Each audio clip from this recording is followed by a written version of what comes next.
Good evening and welcome. We apologize for the late start. The news on Canada English. We'll begin with some of the major stories we are following this evening.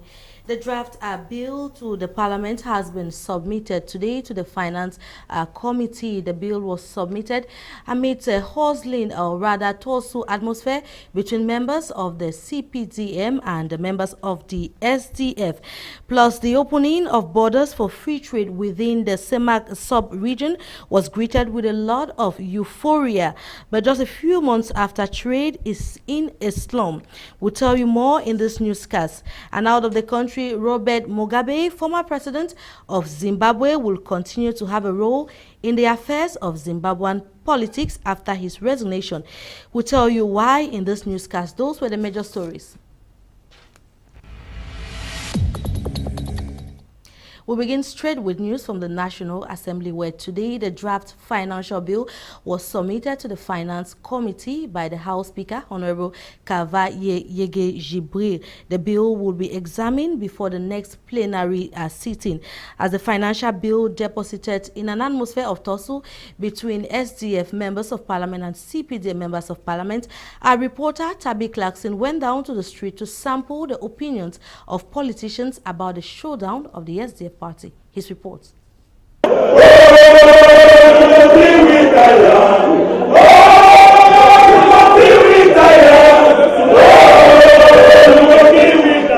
After the parliamentary boycott of the SDF, the public disorder in the House of Assembly, and the seemingly camaraderie in the parliament this Monday, November 27, between the SDF and CPDM MPs, we caught up with some politicians to get to know their opinion vis-a-vis the SDF behavior with the November session. The bulk of the SDF parliamentarians originate from the Northwest and Southwest regions. And if the people of the Southwest and Northwest regions are not comfortable or have a socio-political problem, as it is the case for more than 1 year today, it is but normal that those who represent the people should transmit the grievances of their people to the highest level possible. The SDF has noticed that elections are coming, and the people who voted them need to see that the people that they voted are actually with them in the period of crisis. If the Speaker of the National Assembly says that it shouldn't be discussed in the Assembly, perhaps they may have had other avenues on how to handle the Anglophone crisis. Okay? And then it was then a chance for the SDF to find out if the Speaker thinks that they should not discuss the Anglophone crisis in the National Assembly, what remedy are they providing to the Anglophone crisis? Going down in the hall, singing song, dancing, makes it a childish. It was really childish. Reason to table the problem in Parliament or not, the actions of the SDF MPs are received with mixed feelings within the political class. First of all, I would say that their action has been too late. I expected such action to have taken place when Honorable Wiba started drawing the attention of the Assembly, and the Assembly kept saying that it was not in the agenda and it will not be discussed. The SDF should come out with a political program, go down to the field using their structures. And so the SDF has fear there. So they cannot just gang up and come into the Assembly and say, oh, the country, le pays va mal. As the November session is on, many are those who are curious to know what will be the next step or the next move of the SDF. Now, a few months back, when leaders of the Central African sub-region opened the borders for the free circulation of persons and goods, this move was greeted with a lot of euphoria. But just 2 months down the lane, our reporter Ndi Morin tells us business between the Cameroon and the Gabon border seems to be in a slump, and the businessmen have blamed it on the free circulation of persons and goods. Her report. Sub-Saharan African countries are facing tough times with their economies as they continue to suffer from the effects of economic crisis. At the borders between Cameroon and Gabon, the population are feeling the pinch, with the majority of them complaining of slow turnover of their businesses. At the Ambang Minko market, sales have significantly dropped, affecting mostly traders dealing in banana and plantains. Most have abandoned the business, and their reasons vary. Ça ne donne pas, ça fait environ 2 ans aujourd'hui. Many reasons have been advanced for the drastic drop in revenue. Some experts attribute it to the prevailing economic crisis, yet others think the opening of the borders, allowing for the free movement of goods and persons, is equally responsible for the drop in revenue. According to them, phytosanitary experts who control the movement of foodstuff are saying the figures keep soaring. In 2015, they raised 25 million francs CFA.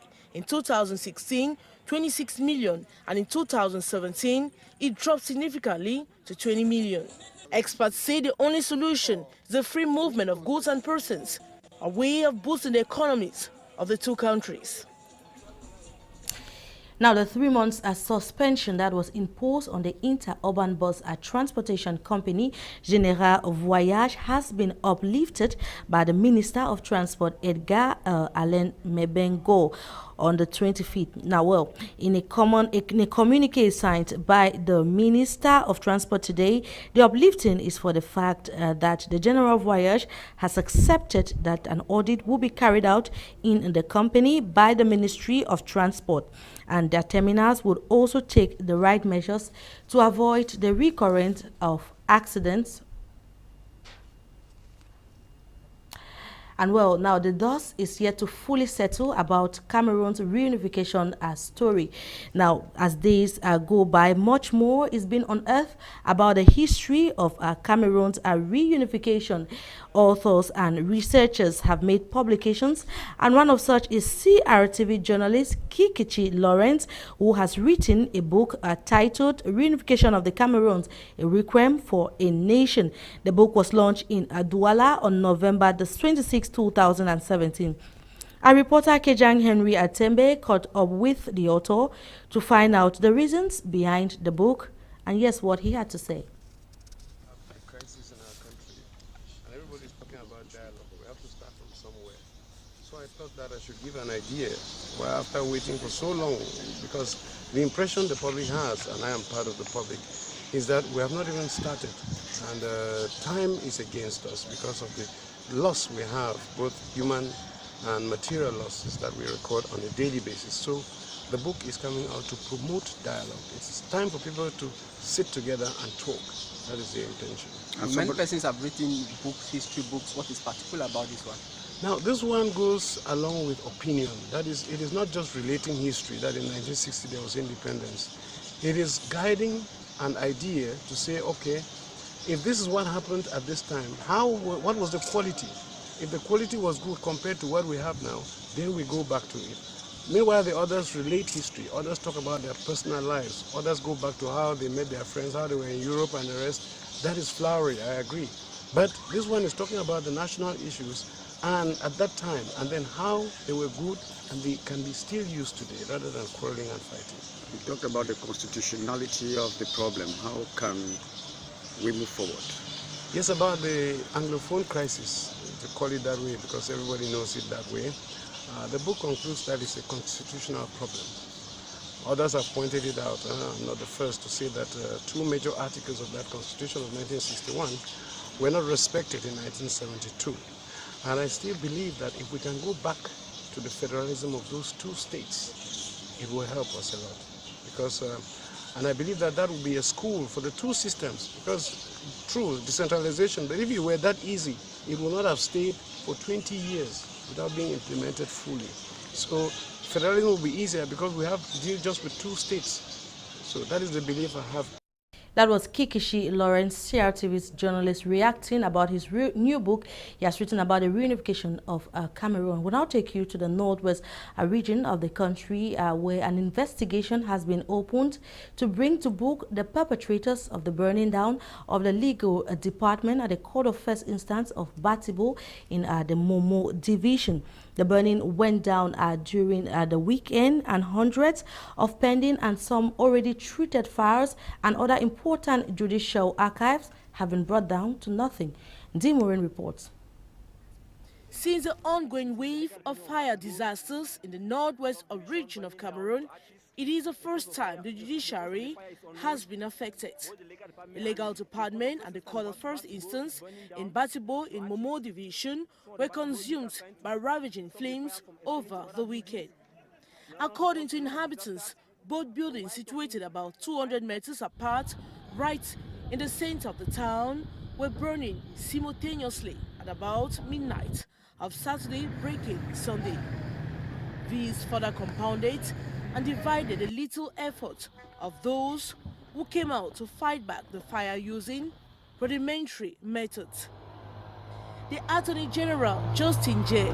Ganje Albert and the President of the Court of Appeal, Nyandro Provian, yesterday Sunday traveled to Batibo to see the level of damage caused. After a tour to disaster sites, Mayor Tanjo Fred led them to the former premises of the Batibo Court, where judicial business will henceforth be conducted, pending the construction of their own permanent structures. In an impromptu crisis meeting, both the President of the Court and the Attorney General announced the beginning of investigations for justice to be done and seen to have been done because even in the medieval age, justice existed and the judiciary has always strived to be independent in the face of all odds.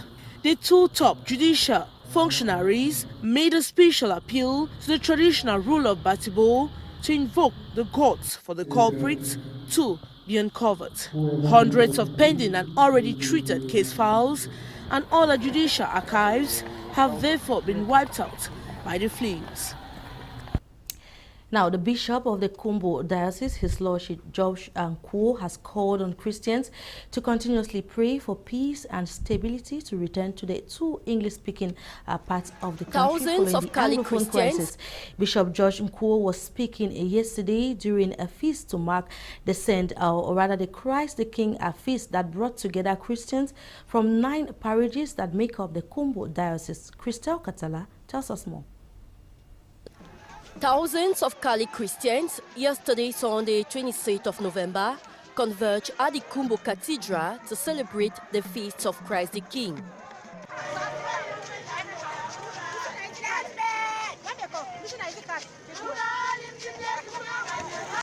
During the solemn mass, the Christians were reminded that no king is more than Christ.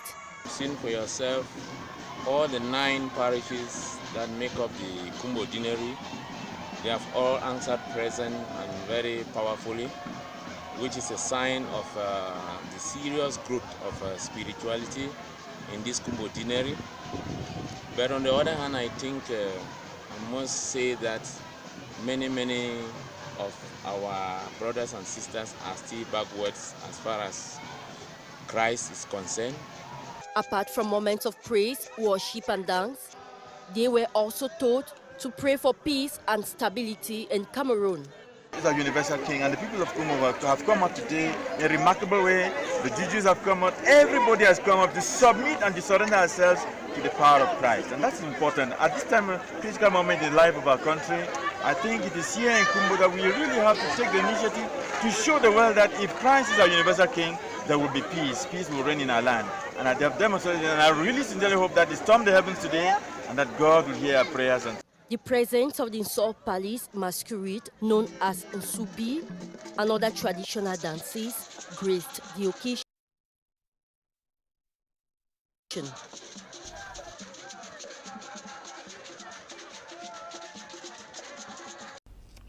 Now, traders of the Abang Minko market in the south region of the country have threatened to take to the streets if council authorities and other powers that be do nothing to improve on the hygiene and sanitation and nature of their market. They say despite taxes they pay to the council, the management is doing nothing to remove the garbage of dirt that is found in almost every corner of the market.